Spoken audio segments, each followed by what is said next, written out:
నమస్తే. Welcome to our channel. ఈరోజు మనతో పాటు ఉన్నారు నెల్లూరు సోల్స్ ఇన్ హైదరాబాద్ ప్రియాంక గారు. హలో ప్రియాంక. హాయ్. ప్రియాంక, మనకి వచ్చిన ఇంకొక ఇంపార్టెంట్ క్వెషన్ ఏంటి అంటే, ఒక రిలేషన్‌షిప్‌లో ఫిజికల్ అట్రాక్షన్ లేకుండా మనకి రిలేషన్‌షిప్ అనేది ఉండదా? మీరు చాలా మంచి క్వెషన్స్ అడుగుతున్నారు. ఖచ్చితంగా ఇది నేను చెప్తే నవ్వుతారేమో నా ఫ్రెండ్స్. దీని గురించి చాలా గొడవలు పడ్డాము. ఓకే. సో, ఖచ్చితంగా ఉంటుంది. ఇప్పుడు నేను పెళ్లి చేసుకునే టైంలో అనేదాన్ననమాట. నాకేం అంత హైట్ అక్కర్లేదు, ఇంత హైట్ అక్కర్లేదు, నల్లగున్నా పర్లేదు, లడ్డుగున్నా పర్లేదు అలా అంటుండేదాన్ని. కానీ పెళ్లి చూపులకు ఫోటోస్ వస్తున్నప్పుడు ఈ అబ్బాయి బాలే, ఆ అబ్బాయి బాలే. మన మనసుకి అనిపిస్తది. ఏ లవ్ చేసుకున్న కపుల్ టచ్ చేసుకోకుండా ఎవరు ఉండరు. హ్మ్. లేదు మేము ఈ 4 ఇయర్స్ కలిసున్నాం, మేము టచ్ చేయలేదంటే అన్ని పిచ్చి మాటలు. హ్మ్. ఖచ్చితంగా అబ్బాయికి కావాల్సిన అమ్మాయి ఇస్తేనే ఇది ఐఎమ్ సారీ టు టెల్ అబ్బాయిలకి కోపం రావచ్చు. బట్ ఇది చాలా ఓపెన్ జరుగుతుంది కాబట్టి అదేం తప్పేం కాదు. సో చెప్తున్నా, చాలామంది అబ్బాయిలకి తనకు కావాల్సిన అమ్మాయి ఇస్తేనే తన మీద ఇష్టం పెరుగుతుంది. ఇవ్వనప్పుడు అడ్డం చెప్పినప్పుడు ఆ అమ్మాయి మీద ఇష్టం తగ్గిపోతుంది. అది నేను చూశాను కూడా చాలామంది దగ్గర. కొన్ని టైమ్స్ ఇది బాధేస్తది. అంటే మనం అనుకోవచ్చు, ఏంటి నా మనసు చూసి లవ్ చేయలేదా నువ్వు అని అనొచ్చు. కానీ అవన్నీ డైలాగ్స్ అని అర్థమైంది నాకు. అది ఓన్లీ మన ఎమోషన్స్ మాత్రమే. చాలామంది అమ్మాయిలు రెడీ ఉండరు పెళ్ళికి ముందు అట్లా అని చెప్పని. కానీ అబ్బాయిలకి మెయిన్ థింగ్ ఉండాల్సిందే కంపల్సరీ. నువ్వు అబ్బాయికి నచ్చినట్లు ఉంటేనే నీకు అతను లైఫ్ ఇస్తాడు అనేది మాత్రం కరెక్ట్. అది ఎంతవరకు కరెక్ట్? నాకు తెలిసి అది 50% కరెక్ట్, 50% రాంగ్ అనే చెప్పొచ్చు. ఎందుకంటే దాని వల్లనే నువ్వు ఒక పర్సన్‌తో ఉన్నావు అనడం తప్పు. 50% కరెక్ట్ అని అన్నారు. ఈరోజు నాకు పెళ్లి చూపులకు ఒక అబ్బాయి వచ్చాడు. పెద్దవాళ్ళు మాట్లాడుకుంటున్నారు. ఆ అబ్బాయితో నేను మాట్లాడుతున్నాను. All of sudden physical needs గురించి మాట్లాడినప్పుడు అవి తీర్చడం. పెళ్ళి అవుతుందో లేదో కూడా తెలీదు. Why I am suppose to, నేను ఎందుకు వెళ్ళాలి? కరెక్ట్. అదే చెప్తున్నా. 50% ఎందుకు అన్నాను అంటే, కొంతమంది అదేంటది ఫ్రెండ్స్ విత్ బెనిఫిట్ సంథింగ్. అసలు ఇట్లాంటి పేర్లు పెట్టిన వాళ్ళని వరుస పెట్టి కాల్చేయాలనిపించేస్తుంది నాకు. ఎందుకు అంత వర్స్ట్‌గా ఆ పేర్లు ఎక్కడి నుంచి వస్తాయి మీకు? అంత నీకు బెంచింగ్.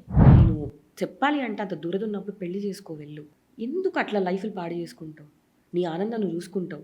అంటున్నారు కదా! ఒకప్పుడు నాకు పెళ్ళప్పుడు అమ్మాయి నాకు పద్ధతైన అమ్మాయి కావాలి, అబ్బాయి ఇప్పుడు అడగట్లేదు ఎవ్వరు. ఎందుకంటే ఎవడు అట్లా లేరని తెలుసు. పెళ్ళికి ముందే అన్నీ జరుగుతున్నాయని తెలుసు. ఆ ఛాన్స్ ఫస్ట్ థింగ్ ఇప్పుడు అబ్బాయి నిన్ను అడిగాడు, ఫస్ట్ టైం నిన్ను అడిగాడు అనంటే వాడు టాక్సిక్ అని చెప్పని ఈడ్చుకొట్టి వెళ్ళిపో నువ్వు. నువ్వు ఛాన్స్ ఇస్తేనే వాడిని నీ మీద చెయ్యేస్తాడు. నువ్వు ఆ ఛాన్స్ ఇవ్వకపోతే వాడు ఇయ్యడు. సో నువ్వు ఛాన్స్ ఇచ్చావంటే వాళ్ళు నువ్వేదో చూసావు. So end of the day నువ్వు ఆ పాయింట్ తీసుకురాకూడదు. నువ్వు దీనికోసమే నాతో ఉన్నావు అనే పాయింట్ తీసుకురాకూడదు. Example girlfriend movie. దానికి అందరూ జెన్యూన్‌గా ఇచ్చారు. ఓపెన్‌గా చెప్పాలంటే నాకు చాలా బ్యాడ్ అనిపించింది ఆ మూవీ. ఇప్పుడు అతను ఏదో చేశాడు దాంట్లో, మీరు మూవీ చూసారనుకుంటా. హీరో ఏదో చేశాడు. ఆ రోజు నువ్వు నోరు తెరిచి చెంప పగలగొట్టుంటే నీ జీవితం అట్లా అయ్యేది కాదు. ఆ రోజు నువ్వు తలదించుకొని నేనేం చేయాలా, ఏం చేయాలా అని చెప్పి ఒప్పుకున్నావు అందరి దగ్గర కాలేజ్ మొత్తం. వాడు నచ్చింది చేస్తాడు మరి. అది నువ్వు భరించాలి నువ్వు ఒప్పుకున్నప్పుడు. లాస్ట్‌లో నా జీవితం నాశనం చేసావు అంటే నువ్వు ఇస్తేనే కదా వాడిని నాశనం చేసింది. యెస్. నువ్వు ఇవ్వకూడదు ఆ ఛాన్స్. ఇప్పుడు అబ్బాయిలైనా నీకు అది లేకపోతే బతకలేవా? దానికోసమే పుట్టున్నావా? అదేమంటే వయసు. ఏం వయసయ్యా? అమ్మాయిలకి వయసు లేదా? నీకు అదే కావాలి అంటున్నప్పుడు అలాంటి వాళ్ళు ఉంటారు సపరేట్‌గా. నువ్వు వాళ్ళ దగ్గరికెళ్ళి మాట్లాడుకో.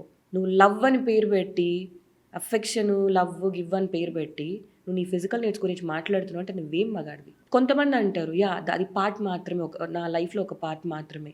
కరెక్ట్ అది. అది ఉంటేనే ఇష్టం కాదు, లేకపోతే దానివల్ల కూడా చాలా బ్రేకప్స్ అవుతున్నాయి పెళ్ళైన తర్వాత. పెళ్ళైన తర్వాత అవ్వడం అనేది కరెక్ట్. ఎందుకంటే నువ్వు ఇంకా నీ లైఫ్ అంతా నువ్వు అతనికి ఇచ్చేద్దామని చెప్పని నువ్వు డిసైడ్ అయ్యి వెళ్ళిపోయావు. నువ్వు అక్కడ రిస్ట్రిక్ట్ చేయకూడదు ఇంకా నువ్వు. మనం ఇంట్లో చపాతీ పెట్టినప్పుడు బయటకు వెళ్తాడు ఖచ్చితంగా. సో నువ్వు ఆ ఛాన్స్ ఇవ్వకూడదు అతనికి పెళ్ళైన తర్వాత. పెళ్ళికి ముందు వేరే, పెళ్ళి తర్వాత వేరే. పెళ్ళి తర్వాత నువ్వు అడ్డు చెప్తున్నావు అంటే నీలో మిస్టేక్. పెళ్ళికి ముందు అడ్డు చెప్పలేదు అంటే నీలో మిస్టేక్. సో కాబట్టి అడిగే ప్రతి వాడికి ఒకటే మాట. నీ ఇంట్లో వాళ్ళని నువ్వు అడుగు. ఆ మాట అడుగుతావా? లేదా నీ చెల్లిని వేరే వాళ్ళు అడిగితే ఊరుకుంటావా? ఊరుకో. వెళ్ళిపోతావు కర్ర తీసుకొని. మరి పక్క ఆడపిల్ల కూడా అదే కదా. ఆపుకో, ఉండు, పెళ్ళి చేసుకో, అప్పుడు లైఫ్లో బతుకు. నీకు అదే ఇంపార్టెంట్. దానివల్ల అంటే ఖచ్చితంగా బ్రేకప్స్ అవుతాయి. అది అడిగిన వెంటనే అమ్మాయి బ్రేకప్ చెప్పింది అంటే నువ్వు సూపర్ అంతే. వాడికి కావాల్సి నువ్వు ఇచ్చేసి నువ్వు ఎంజాయ్మెంట్ చేసేసి ఎండ్ ఆఫ్ ద డే నన్ను వాడుకున్నాడు అంటే రాంగ్ థింగ్ అది. నువ్వు ఛాన్స్ ఈకు. అలా అడిగినప్పుడు పక్కన పెట్టాయి. వాడే తెలుసుకుంటాడు end of the day. Okay, ఇలా నేను అడగడం కరెక్ట్ కాదేమో, పెళ్లి చేసుకుందాం, నా నీడ్స్ నేను చూసుకుందాం అనుకోవడం కరెక్ట్. ఆ